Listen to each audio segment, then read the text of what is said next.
তারা তো নারী চাইলে নারী দিতে পারবে, তারা তো টাকা পয়সা চাইলে টাকা পয়সা দিতে পারবে, তারা অট্টালিকা বাড়ি বালাখানা যা চাইবো তাই তো দিতে পারবে। তারা যেটা দিতে পারবে না, তারা যেটা দিতে পারবে না, তাদের যেটা দেওয়া অসম্ভব অসম্ভব অসম্ভব। ওই আসমান হতে যদি চন্দ্র আর আসমান হতে যদি সূর্যটা নিয়ে আমি মুহাম্মদ আমার দুই হাতে তারা দিয়ে দেয়, তারপরেও আমি সত্য ধর্মের দাওয়াত থেকে দূরে যাব না। জোরে হবে না সুবহানাল্লাহ, নারে তাকবীর, মাশাআল্লাহ, সুবহানাল্লাহ। সত্যের দাওয়াত থেকে দূরে সরব না, যত অফার আসুক না কেন এই সত্যের দাওয়াত থেকে আমি পিছপা হব না। আল্লাহ রাসূল সাল্লাল্লাহু আলাইহি ওয়াসাল্লাম কোন বাধার দিকে লক্ষ্য না করে, কারো দিকে লক্ষ্য না করে, কোন দিকে কর্ণপাত না করে নিজের পথেই নিজে হাঁটতে শুরু করেছেন। মানুষ আস্তে আস্তে রাসূলের ব্যবহার দেখে, রাসূলের আখলাক দেখে, রাসূলের চরিত্র দেখে, তার কথার মাধুর্য দেখে, তার ভালো ব্যবহার দেখে মানুষ আস্তে আস্তে কলেমা পড়ছে, মানুষ আস্তে আস্তে কলেমা পড়ছে। এবারে ইসলাম ধর্ম আস্তে আস্তে বেড়ে চলেছে, একটু দল ভারী হয়েছে, তখন নেতা লিডারদের এবার রাগ হচ্ছে, আরে মুহাম্মাদের কাছে তো সব চলে গেল, আমাদের দল থেকে কি হবে, কি ব্যবস্থা করা যায়, এত অফার দিয়েছি তারপরেও আমাদের দলে আসেনি, এর তো একটা ব্যবস্থা করতে হবে, না ব্যবস্থা করলে তো হবে না। ও নওজোয়ান তরুণেরা, ও নবী পাকের উম্মত উম্মতনীরা, ওই সময় ওই মক্কার কাফের লিডাররা, মক্কার শত্রুরা দারুন নাদোয়া বলে তাদের যে পার্টি অফিস ছিল, দারুন নাদোয়া বলে তাদের যে ঘর ছিল, ওই ঘরের মধ্যে 11 জন কাফের, 11 জন শত্রু তারা মাশওয়ারা করলো, তারা আলোচনা করলো যে রাসূলকে হত্যা করতে হবে, মুহাম্মদকে কতল করতে হবে, কতল করে জনমের মতো পৃথিবী থেকে বিদায় দিতে হবে। আমার রাসূলকে তারা হত্যা করবে, এই প্ল্যান তাদের, সেই পার্টি অফিসে মিটিং হচ্ছে, রাসূলকে মার্ডার করবে। রাতের অন্ধকারে আল্লাহ রাসূল সাল্লাল্লাহু আলাইহি ওয়াসাল্লামের ঘরটা 11 জন কাফের ঘেরাও করে নিয়েছে। 11 জন কাফের রাসূলের ঘরের চারিদিকে তারা দাঁড়িয়ে গেছে। 11 জন কাফেরের 22টা হেডলাইট, কটা? 22টা হেডলাইট, 22টা হেডলাইট তারা জ্বলিয়ে রাসূলের ঘরের দিকে এমনি ভাবে তাকিয়ে আছে, ঘর থেকে বাহির হলেই একেবারে শেষ করে দেব। আল্লাহ পাক রব্বুল আলামিন সঙ্গে সঙ্গে মালাইকা ফেরেশতা হযরত জিবরাইল আলাইহিস সালাতু ওয়াস সালামকে ডাকলেন, ও মালাইকা ফেরেশতা জিবরাইল, আর বিন্দু দেরি করো না, আমার রাসূলের কাছে পৌঁছে যাও, আমার হাবিবের কাছে পৌঁছে যাও, আমার রাসূলকে সংবাদটা শুনিয়ে দাও, আমার রাসূলের ঘরের চারিদিকে শত্রুরা দাঁড়িয়ে আছে, আমার রাসূলকে হত্যা করবে তারা, আমার রাসূলকে তারা কতল করবে তারা। হযরত জিবরাইল আলাইহিস সালাতু ওয়াস সালাম সঙ্গে সঙ্গে চলে এলেন, আসসালামু আলাইকা ইয়া রাসূলুল্লাহ, আসসালামু আলাইকা ইয়া হাবিবাল্লাহ, হুজুর আর বিন্দু দেরি করবেন না, আপনার ঘরের চারিদিকে আপনার শত্রুরা দাঁড়িয়ে গেছে, তারা আপনাকে হত্যা করবে।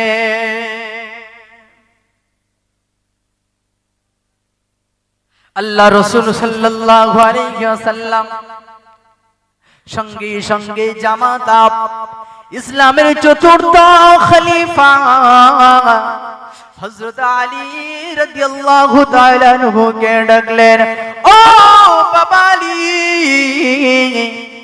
এই টাকা পয়সা, এই সোনা দানা, এই মাল সামানগুলো আগামী কাল সকাল বেলায় অমুক অমুক অমুক ব্যক্তির বাড়িতে পৌঁছে দেবে। জোরে বলুন সুবহানাল্লাহ।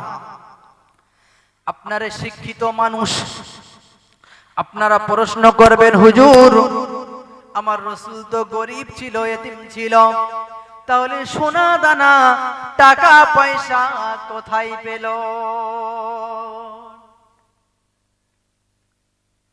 ও মুসলমানের ছেলেরা, ও নওজোয়ান তরুণেরা, নিশ্চয়ই আমার নবী গরীব ছিল, কিন্তু আমার নবী এমন আমানতদার ছিল, আমার নবী এমন সত্যবাদী ছিল, কারো মাল নিয়ে আমার নবী আত্মসাৎ করত না, কারো আমানত নিয়ে আমানতের খেয়ানত করত না। তাই ওই সময় মক্কার মানুষেরা আমার রাসূলের কাছে রাতের অন্ধকারে চুপি চুপি চুপি এসে তাদের মাল সামান সোনা দানা টাকা পয়সাগুলো জমা রেখে যেত। ওই সময় আরবে খুব ডাকাতি হতো, লুট হতো। তাই মুহাম্মদ ভালো ছেলে, মুহাম্মাদের কাছে যদি টাকা পয়সাগুলো রাখা যায় তাহলে আমাদের আর লুট হবে না। মুহাম্মদ ভালো ছেলে, যখন গিয়ে চাইবো দিয়ে দেবে, নিশ্চিন্তায় আল্লাহর রাসূলের কাছে টাকা পয়সা সব কিছু জমা রেখে দিয়ে তারা চলে আসতো। সেই সত্য নবীর উপরে আবার তারা তলোয়ার তুলেছে, হত্যা করবে। আল্লাহ রাসূল সাল্লাল্লাহু আলাইহি ওয়াসাল্লাম হযরত আলীকে দায়িত্বগুলো দিয়ে দিলেন, ও বাবা আলী, আগামী কাল সকাল বেলা অমুক অমুক অমুক ব্যক্তির বাড়িতে এই সামানগুলো পৌঁছে দিও। এই বলে আল্লাহ রাসূল সাল্লাল্লাহু আলাইহি ওয়াসাল্লাম ঘর থেকে বাহির হলেন। ঘর থেকে বাহির হয়ে দেখলেন ঘরের চারিদিকে শত্রুরা দাঁড়িয়ে আছে। এক মুষ্টি বালু নিলেন, শাহাতুল বাজু পড়লেন, সূরা ইয়াসিন থেকে তেলাওয়াত করে যেমনি ওই বালু কণাগুলো ছুঁড়ে দিলেন, আল্লাহর কুদরত আর কারিশমা ওই বালু কণাগুলো 11 জন শত্রুর 22টা হেডলাইটে পৌঁছে গেল। জোরে বলুন না সুবহানাল্লাহ। আমরা যদি বালু ছুড়ি বা ধুলা ছুড়ি, সামনে যাবে, পিছনে যাবে কি, সাইডে যাবে কি, যাবে না। কিন্তু আল্লাহর রাসূল বালু ছুড়লেন তো আল্লাহর কুদরতে ওই বালু কণাগুলো ওই কাফের সৈন্যদের চোখে চোখে পৌঁছে গেল। জোরে বলুন না সুবহানাল্লাহ। কি আল্লাহর কুদরত আর কারিশমা। এমনি ভাবে তারা এমনি এবারে চোখ লগড়াচ্ছে। চোখে কিছু পড়লে অসুবিধা হয়, তারা চোখ লগড়াতে শুরু করেছে। তারা যেমনি চোখ লগড়াতে শুরু করেছে, আল্লাহ রাসূল সাল্লাল্লাহু আলাইহি ওয়াসাল্লাম ওই মুহূর্তে ওই সময় ঘর থেকে বাহির হয়ে চলে গেলেন। হাঁটতে করতে করতে করতে সিদ্দিক আকবার হযরত আবু বকর সিদ্দিক রাদিয়াল্লাহু তাআলা আনহুর বাড়ির দরওয়াজায় গিয়ে হাজির। দরওয়াজায় গিয়ে আওয়াজ দিচ্ছেন, আবু বকর।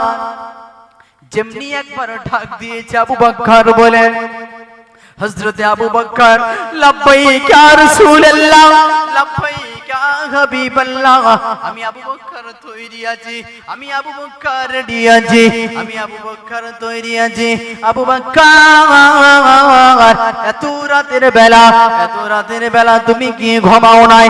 একটা ডাকের সাথে সাথে, একটা ডাকের সঙ্গে সঙ্গে তুমি হাজির হয়ে গেলে। ইয়া রাসূলুল্লাহ, ইয়া হাবিবাল্লাহ, হুজুর, আপনি যেদিন আমাকে বলেছিলেন আবু বকর তোমাকে নেমে হিজরত করব, আমি আবু বকর সেদিন থেকে আমার বালিশে মাথা দেই না, আমার বিছানায় শয়ন করি না। আমি মাল সামান বেঁধে নিয়ে পটলা পটলি রেডি করে আমার দরওয়াজায় ঠিক লাগিয়ে লাগিয়ে ঘুমাই। না জানি আমার রাসূল, না জানি আমার হাবিব কখন এসে আমার দরওয়াজায় আবু বকর বলে ডাকবে, আর আমি আবু বকর ঘুমের মধ্যে থাকবো।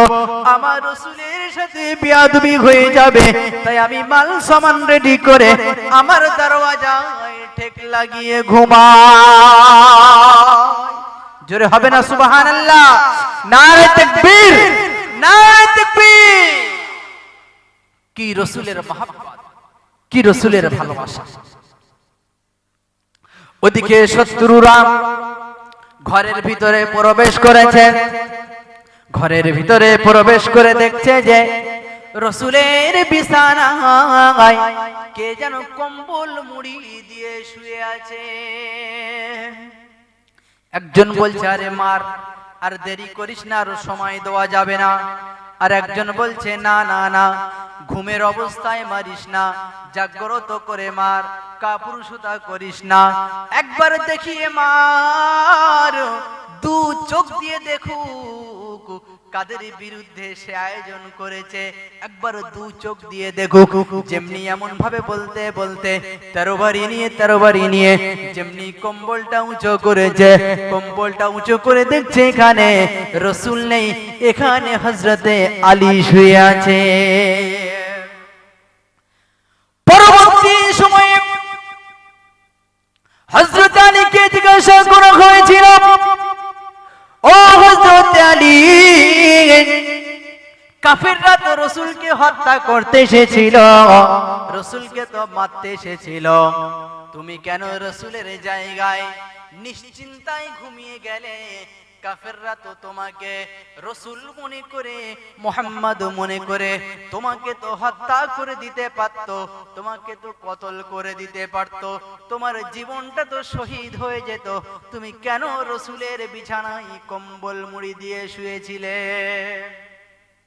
হযরত আলী বলছেন, ও সাহাবীরা, ইয়া রাসূলুল্লাহ, আমি আলী, আমার মনের নিয়ত হলো, আমার মনের ইচ্ছা হলো এটা, তারা আমাকে মুহাম্মদ মনে করে, তারা আমাকে রসুল মনে করে, তারা যেমনি আমাকে হত্যা করবে, কতল করবে, আমাকে শহীদ করবে, আমার রসুলের জীবনের বিনিময়ে, আমার রসুলের জীবনের বিনিময়ে আমি আলীকে তারা শহীদ করে দেবে। জোরে হবে না সুবহানাল্লাহ? নারে তাকবীর। হযরত আলী কি বলছেন, যে আমার জীবনের বিনিময়ে আমার রাসূল তো বেঁচে যাবে, তারা আমাকে রাসূল বলে টুকরা টুকরা করে দেবে, আমি শহীদ হয়ে যাব, আমি জান্নাতের মর্যাদা পেয়ে যাব। আসুন ভাইরা আমার, হযরত আবু বকর দরওয়াজায় রাসূল দাঁড়িয়ে আছেন। ও আবু বকর, আর বিন্দু দেরি করা যাবে না, কাফের শত্রুরা পিছনে তাড়াও করেছে, তারাও চলছে চলছে চলছে, ওদিকে সুবহে সাদিক হয়ে যাবে আর কি, সকাল হয়ে যাবে আর কি, কি করা যায়, কি করা যায়? আল্লাহ রাসূল সাল্লাল্লাহু আলাইহি ওয়াসাল্লাম আর হযরত আবু বকর দুজনা পরামর্শ করলো, আলোচনা করলো, কি করা যায়? ওই যে পাহাড় দেখা যায়, পাহাড় দেখা যায়, ওই পাহাড়ের গুহায় আমরা আশ্রয় নেব। হযরত আবু বকর বললেন, ইয়া রাসূলুল্লাহ, ইয়া হাবিবাল্লাহ, হুজুর আপনি একটু বাহিরে দাঁড়ান, পাহাড়িয়া এলাকা, গুহার মধ্যে সাপ থাকতে পারে, বিচ্ছু সাপ থাকতে পারে, আমি একটু গুহাটা দেখে আসি। হযরত আবু বকর প্রথমে গুহার মধ্যে প্রবেশ করলেন। হযরত আবু বকর রাদিয়াল্লাহু তাআলা আনহু গুহাটা দেখে এসে বললেন, ইয়া রাসূলুল্লাহ, হাবিবাল্লাহ, গুহা মোটামুটি ঠিক আছে, কোনো অসুবিধা নেই। দুজনে গুহার মধ্যে প্রবেশ করে আল্লাহ রাসূল সাল্লাল্লাহু আলাইহি ওয়াসাল্লাম সঙ্গী হযরত আবু বকরকে বললেন, আবু বকর, সারা রাত হেঁটে হেঁটে আমার শরীরটা যেন ক্লান্ত লাগছে, আমার পা বেদনা শুরু হয়ে গেছে, আমি একটু বিশ্রাম নিতে চাই। হযরত আবু বকর নিজের উরুতটা পেটে দিলেন। আল্লাহ রাসূল সাল্লাল্লাহু আলাইহি ওয়াসাল্লাম হযরত আবু বকর সিদ্দিক রাদিয়াল্লাহু তাআলা আনহু উরুতের উপরে মাথা দিয়ে ঘুমিয়ে গেলেন। জোরে বলুন না সুবহানাল্লাহ। ও নওজওয়ানেরা, ও তরুণেরা, ও নবী পাকের উম্মত-উম্মতানেরা, হযরত আবু বকর হুজুর লক্ষ্য করলেন গুহার চারিদিকে সাপের গর্ত, সাপের জ্বালা, নিজের মাথার পাগড়ি অথবা গায়ের চাদর সেটি টুকরা টুকরা টুকরা করে ছিঁড়ে ছিঁড়ে নিয়ে সমস্ত গর্তগুলো, সাপের চালাগুলো বন্ধ করে দিল, কিন্তু অবশিষ্ট একটা চালা রয়ে গেল, অবশিষ্ট একটা গর্ত রয়ে গেল। ওই গর্তটা কি দিয়ে বন্ধ করবে? আর অবশিষ্ট কোনো কাপড় নেই, কি দিয়ে বন্ধ করবে? হযরত আবু বকর সিদ্দিক রাদিয়াল্লাহু তাআলা আনহু রাসূলের ভালোবাসায়, রাসূলের মহব্বতে ওই গুহার ওই সাপের চালায় নিজের পায়ের গোড়ালিটা চেপে দিয়ে বসে রইল। জোরে হবে না সুবহানাল্লাহ? নারে তাকবীর, নারে তাকবীর, নারে তাকবীর। বন্ধুগণ আমার, যেমনি আল্লাহ রাসূল সাল্লাল্লাহু আলাইহি ওয়াসাল্লাম একটু ঘুমিয়ে গেলেন, হঠাৎ করে পাহাড়ি এক বিষধর সাপ হযরত আবু বকর সিদ্দিকের পায়ে দংশন করে দিয়েছে। পাহাড়িয়া বিষধর সাপের বিষের জ্বালায় হযরত আবু বকর হুজুরের সমস্ত শরীরটা নীল বর্ণ হয়ে গেছে। বিষের জ্বালার সহ্য করতে পারছে না, বিষের জ্বালার সহ্য করতে পারছে না। না চাইতে না জানতে চোখের এক ফোঁটা গরম পানি আমার রাসূলের চেহারা মোবারকে পড়েছে। যেমনি গরম পানি রাসূলের চেহারা মোবারকে পড়েছে, আল্লাহ রাসূলের ঘুম ভেঙে গেছে। আমাদের গায়ে ঘুমন্ত অবস্থায় পানি যদি কেউ ছিটিয়ে দেয়, ঘুম ভাঙবে না? ভাঙবে না? হ্যাঁ, ঘুম ভেঙে যাবে হঠাৎ করে। রাসূলের চেহারা মোবারকে যেমনি হযরত আবু বকর সিদ্দিকের চোখের গরম এক ফোঁটা পানি পড়েছে, রাসূলের ঘুম ভেঙে গেছে। আল্লাহ রাসূল সাল্লাল্লাহু আলাইহি ওয়াসাল্লাম চোখটা মেলে তাকিয়ে দেখলেন যে আমার সঙ্গী, আমার বন্ধু সিদ্দিক আকবর কান্না করছে, তার চোখে পানি। ও সিদ্দিক আকবর, কেন তুমি কাঁদছো? কি কারণ খানা বলো? বাড়ির কথা মনে পড়েছে, বিবির কথা মনে পড়েছে, সন্তান সন্ততির কথা মনে পড়েছে। ইয়া রাসূলুল্লাহ, ইয়া হাবিবাল্লাহ, না না না না না, আমার বাড়ির কথা মনে পড়ে নাই, আমার বিবি বাল বাচ্চার কথা মনে পড়ে নাই। পাহাড়িয়া সাপ আমাকে দংশন করেছে, আমি বিষের জ্বালা সহ্য করতে পারি না। ইয়া রাসূলুল্লাহ, হাবিবাল্লাহ, আমাকে ক্ষমা করবেন। না চাইতে আপনার চেহারায় আমার চোখের গরম পানি পড়েছে। ইয়া রাসূলুল্লাহ, আপনার ঘুম ভেঙে গেছে, আমাকে ক্ষমা করবেন। আল্লাহ রাসূল সাল্লাল্লাহু আলাইহি ওয়াসাল্লাম বললেন, আবু বকর পাটা সরিয়ে নাও, পাটা সরিয়ে নাও। যেমনি হযরত আবু বকর সিদ্দিক রাদিয়াল্লাহু তাআলা আনহু পাটা সরিয়ে নিলেন, আল্লাহ রাসূলের জবানের থুতু ছিল ঔষধ। রাসূলের জবানের থুতু ছিল ঔষধ। থুতু মোবারক নিয়ে যেমনি ওই ক্ষত স্থানে লাগিয়ে দিলেন, যেখানে সাপে দংশন করেছে ওখানে লাগিয়ে দিলেন। সঙ্গে সঙ্গে হযরত আবু বকরের বিষের জ্বালা নিবৃত্তি হয়ে গেল। জোরে হবে না সুবহানাল্লাহ? নারে তাকবীর, নারে তাকবীর, নারে তাকবীর। দরুদ শরীফ আল্লাহুম্মা সাল্লি আলা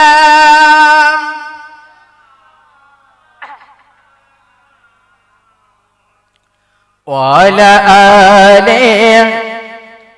سيدنا مولانا محمد। হযরত আবু বকর সিদ্দিক রাদিয়াল্লাহু তাআলা আনহু আর রাসূল দুজনাই বসে আছেন। ওদিকে শত্রুরা এসে একেবারে আপনার গুহার মুখে হাজির, একেবারে গুহার মুখে হাজির হয়ে গেছে। একজন বলছে, আরে এই গুহার মধ্যেই প্রবেশ করেছে, গুহার মধ্যেই ঢুকেছে। আর একজন বলছে, না, যদি গুহার মধ্যে ঢুকবে তো দেখ গুহার মুখে মাকড়সার বাসা বাঁধা আছে, পাখিরা তারা সব বাসা বেঁধে ডিম সেখানে পেড়ে বাচ্চা তুলে তারা তা দিচ্ছে। মোহাম্মদ যদি এই গুহার মধ্যে ঢুকবে তো এখানে মাকড়সার জাল থাকতে পারে না, এখানে পাখির বাসা থাকতে পারে না। মোহাম্মদ বড্ড চালাক, অন্য কোথাও পালিয়ে চলে গেছে। জোরে বলুন না সুবহানাল্লাহ। আল্লাহ পাক রব্বুল আলামিন বিশ্ববাসীকে জানাতে চায়, বিশ্ববাসী তোমরা যদি ঈমানের উপরে টিকে থাকতে পারো, তোমরা যদি সত্যের উপরে টিকে থাকতে পারো, তোমরা যদি কলেমার উপরে টিকে থাকতে পারো, আমার নবীকে আমি যেমনি ভাবে মাকড়সার জাল দিয়ে সাহায্য করেছি, পাখির পাশা দিয়ে সাহায্য করেছি, তোমরা যদি ঈমানের উপরে বেঁচে থাকো, ঈমানের উপরে দাঁড়িয়ে থাকো, ঈমানের উপরে মজবুত থাকো, আমি আল্লাহ পাক রব্বুল আলামিন তোমাদেরকেও সাহায্য করব। জোরে হবে না সুবহানাল্লাহ? নারে তাকবীর, নারে তাকবীর। খোদা তোমার ডাকতে জানি না, ডাকার মতো ডাকলে খোদা কেমনে শোনে না। খোদা তোমায় ডাকতে জানি না, ডাকার মতো ডাকলে খোদা কেমনে শোনে না। আগে ডেকেছেন ইব্রাহিম নবী,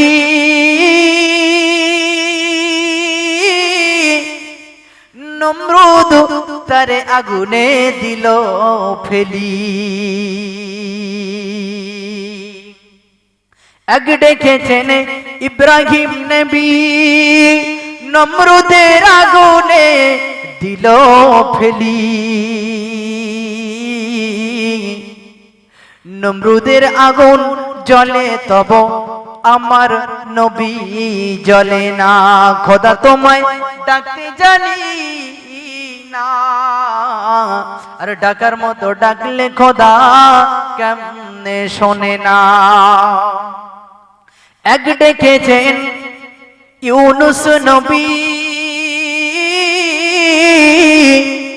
40 দিন মাছের পেটে রইল পড়ি।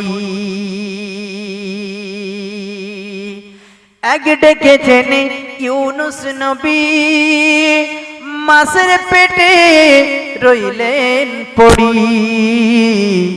মাছ নবীকে হজম করতে পারলো না, খোদা তোমায় ডাকতে পারি না, আর ডাকার মতো ডাকলে খোদা কেমনে শোনে না। এক ডেকেছেন জাকারিয়া নবী, কোরাতে তার মাথা চিরি। 2 খণ্ড হইল নবী, উহু করলো না। খোদা তোমায় ডাকতে জানি না, আর ডাকার মতো ডাকলে খোদা কেমনে শোনে না।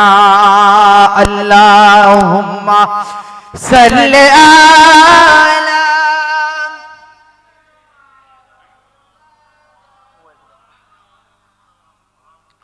ওয়ালা আলি সাইয়্যিদিনা মাওলানা মুহাম্মদ। আপন আপন করো তুমি, আপন তোমার কেহ নয়। আপন আপন করো তুমি, আপন তোমার কেহ নয়। আপন তোমার হবেন যিনি, শুয়ে আছেন তিনি মদিনায়। আপন আপন করো তুমি, আপন তোমার কেহ নয়। আপন তোমার হবেন যিনি, আছেন শুয়ে মদিনায়।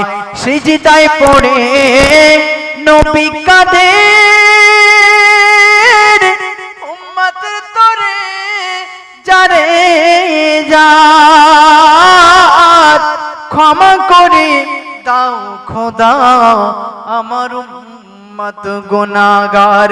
সিজদায় পড়ে কাঁদেন নবী, ওহে যারে যার ক্ষমা করে দাও খোদা আমার উম্মত গুনাহগার। আল্লাহুম্মা সাল্লি আলা সাইয়্যিদিনা মাওলানা মুহাম্মদ ওয়া আলা আলি সাইয়্যিদিনা মাওলানা মুহাম্মদ। আসুন ভাই সকল, ঈমান ঈমান বড় দামি জিনিস। আল্লাহর রাসূল মানুষের কাছে ঈমানের দাওয়াত দিয়েছিলেন। কিসের দাওয়াত? ঈমানের দাওয়াত। যে তোমরা এই যে বিভিন্ন ভাবে ডাকছো আল্লাহকে, এইসব পদগুলো ছেড়ে দাও, দিয়ে সরাসরি কাকে ডাকো? আল্লাহকে। সরাসরি কাকে ডাকো? আল্লাহ। তিনি এমন স্রষ্টা, তিনি সরাসরি ডাকলে ডাক শুনতে পায় না, পায় না?